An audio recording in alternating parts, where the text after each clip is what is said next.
আবারও একটা নতুন দিন শুরু হলো আর শুরু হলো আমার নতুন ব্লগ মানে আজকের দিনের কাজকর্ম তোমাদের সাথে শেয়ার করব আর সকালের কতটা ব্যস্ততা থাকে সেটাও শেয়ার করব। চলো, ওয়েলকাম তো করাই হয়নি। তো hello friends, welcome back to my channel. আশা করি তোমরা সবাই খুব খুব ভালো আছো, আমরাও ভালো আছি, চলে যাচ্ছে আর কি। তো আজকে আবারও একটা নতুন ভিডিও শুরু করলাম।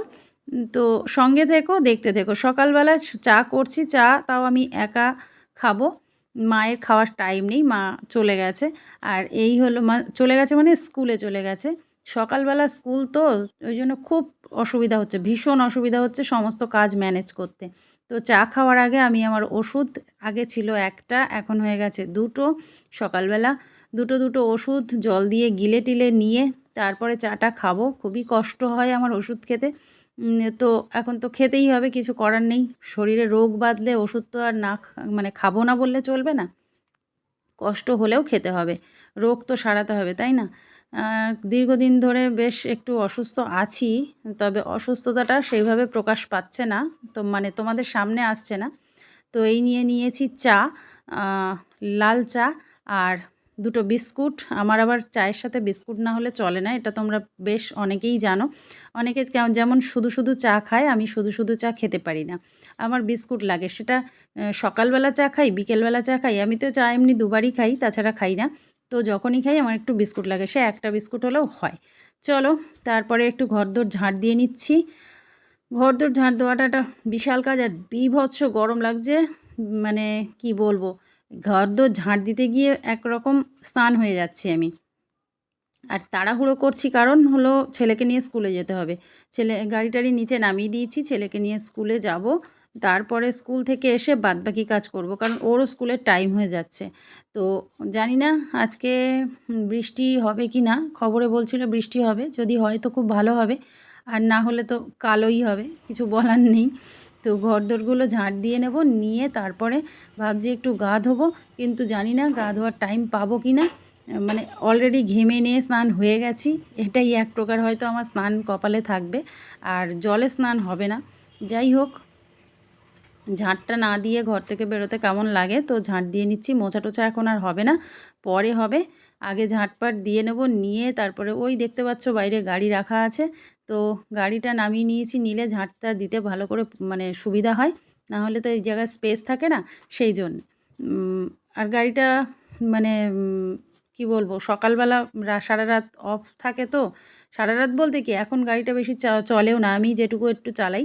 তোমাদের দাদাভাই চালায় না, দাদাভাই সময় পাচ্ছে না, বাড়িতেও থাকতে পারছে না, ওই জন্য সবটা আমার ঘাড়ের ওপরে চলছে, আমিই করছি সব A to Z, মোটামুটি ঘরের বাইরের সমস্ত কাজ আমিই করছি। ও তো টাইমই পাচ্ছে না, ও কিছু করতে পারছে না আর কি। তো এই 2-3 দিন ধরে মানে মোটামুটি আমার ঘাড়ের ওপরে ভীষণ চাপ, আমি কি বলবো, দম ফেলার একদম টাইম পাচ্ছি না। সেই জন্য ঝটপট করে যত তাড়াতাড়ি পারা যায় কাজগুলো করে নিচ্ছি। এবার যাব স্কুলে।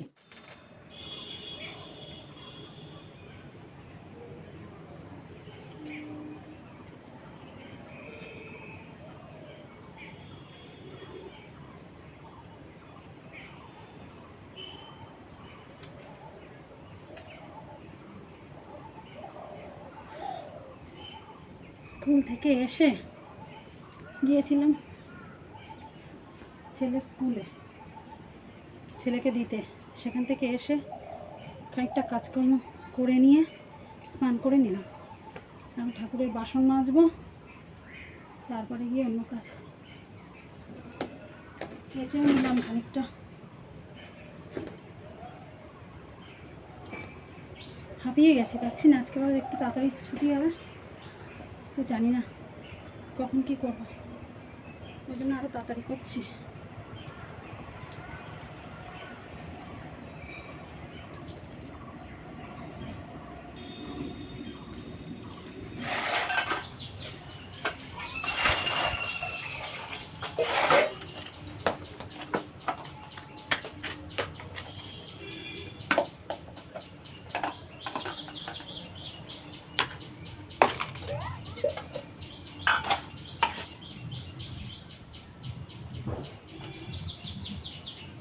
তেঁতুল দিয়ে মাখছি,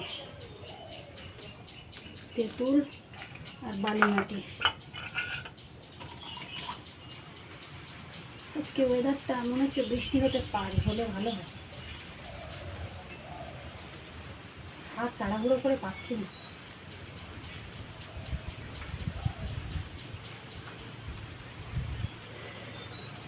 একা হাতে সব কিছু,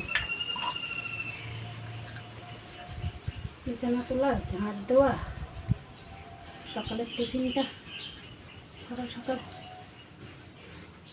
বানিয়ে নিয়েছি।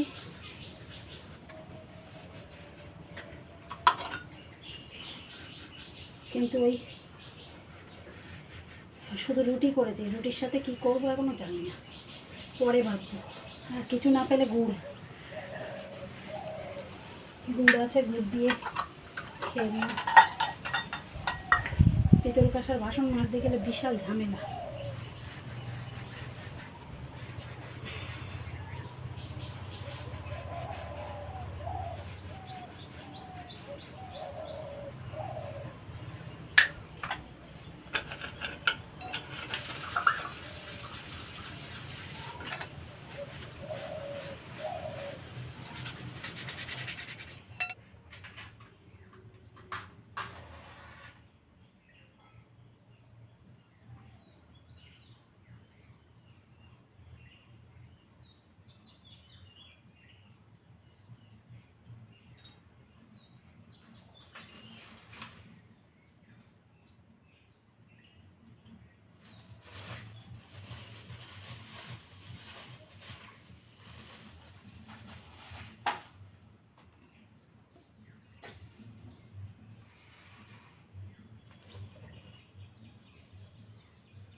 তো দেখো আমার পুজো করা হয়ে গেছে, ভোগ টোক দিয়ে দিয়েছি। একটু পরে বাটাটা তুলে নেবো, নিয়ে ছেলেকে আনতে যাব।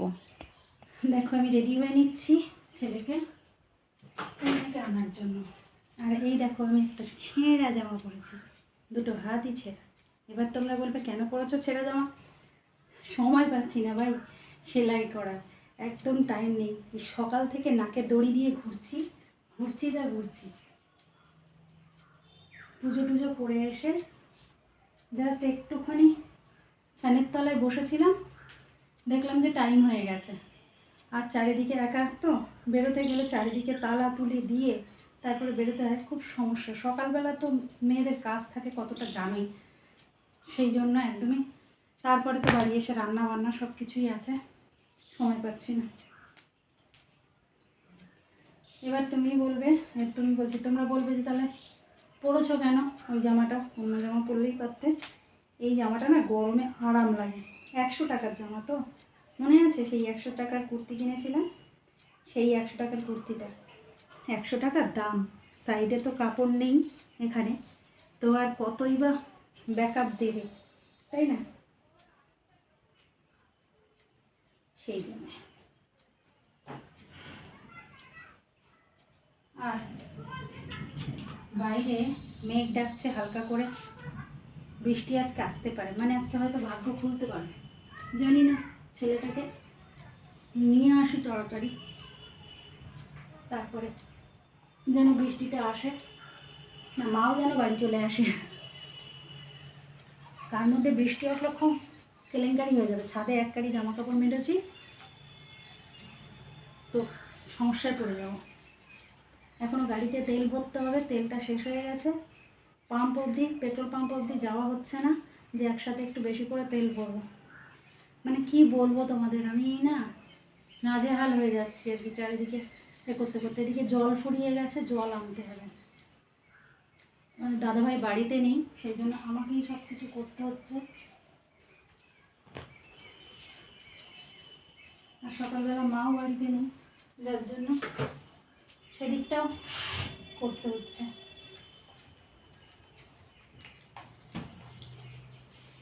তোমরা বললো সকালে লিপস্টিক কে পরে? লিপস্টিক পরছি না, ওই আর কি হালকা করে একটা নিউড কালার, সেটাই আর কি দিচ্ছি।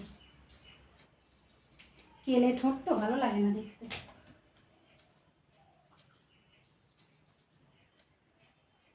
হলো, এটাকে মাথা দিয়ে মুড়ি দেবো, এরকম করে দিয়ে যাব। তবে ব্যাগ আছে এই, তবে তার আগে আমাকে জানালা দিতে হবে।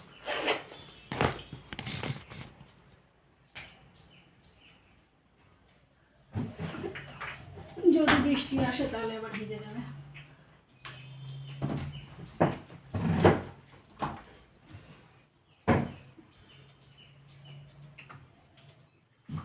এত কিছু ভেবে চিনতে তারপরে বাড়ি থেকে বেরোতে হয়, তাহলে বোঝো। এই জামাটা ভিজে গেছে ঘামে, পুরো না অল্প একটু ভিজেছে। বাড়ি এসে এটা পরে একটু কাজ করব, তারপরে আবার একবার গা ধুয়ে ফেলবো। চলো যাই, ছেলেটাকে নিয়ে আসি। এই রাস্তায় প্রচণ্ড ধুলো, আর ছেলেদের স্কুলের ওখানে রাস্তা ভেঙেছে, রাস্তা তৈরি হচ্ছে তো বিশাল ধুলো, যার জন্য এটা মাথায় দিয়ে নিলাম। বাবা রে, কতদিন পর বৃষ্টি হলো, গাড়িটার পুরো ভিজে একাকার। দেখো ওই দেখো, একেবারে জল এনে নিলাম। ভিজে যতক্ষণ গিয়েছি ভাবলাম একেবারে জল এনে নিলাম, সোনাও ভিজে গেছে। কিন্তু সেই বৃষ্টি না, যে বৃষ্টি হলে ভালো হতো সেই বৃষ্টি না, ওই আর কি নামে বৃষ্টি হলো, নামে। আর পাচ্ছি না, হাতে ধরে রাখতে তো ওখানে রাখলাম। আমি তো পুরো ভিজে স্নান করে গেছি, আবার এমনি ঘামে স্নান হতাম। তা এই যে বৃষ্টি হচ্ছে এতে গরমটা বেশিই দেবে, এতে ঠান্ডা কতটা হবে জানি না, গরম দেবে বেশি। আবার বাড়িয়ে জল আনতে গেছিলাম, বাড়ি এসে দেখি সোনা ছাদ থেকে এইগুলো সব তুলেছে, জামা কাপড়গুলো কেচে দিয়েছিলাম যেগুলো। চলো জামা কাপড় ছেড়ে নিই, আমার জামা কাপড় ভিজে গেছে, ছেড়ে টেড়ে ছিনে যাচ্ছি। সোনার আওয়াজ শুনেছো, বাথরুমে গেছে স্নান করতে, বললাম মাথা ভিজে গেছে স্নান করে নাও, নাহলে বৃষ্টির জলটা মাথায় বসলে শরীর খারাপ করবে, তাই স্নান করতে গেছে। এমনি স্নান করতো, কিন্তু একটু বসে টসে স্নান করে, এখন আর বসতে দিলাম না, একেবারে বললাম স্নান করে না, পরে আসছি বলে আর আসা হয়নি। তো একেবারে দুপুরের খাওয়া দাওয়া দেখো, এইটা হলো ঝিঙে আলুর তরকারি, নিরামিষ রান্না আজকে দ্বাদশী বলে। আর এটা পটল কোড়া, এটাও নিরামিষ। ওই একসাথে খেতে বসেছি। এদিকে মাও এসে গেছে, সোনা এইখানে নিয়েছে, আর এইখানে হলো মা শুধু ঝিঙের তরকারি নিয়েছে। চলো এখানে শেষ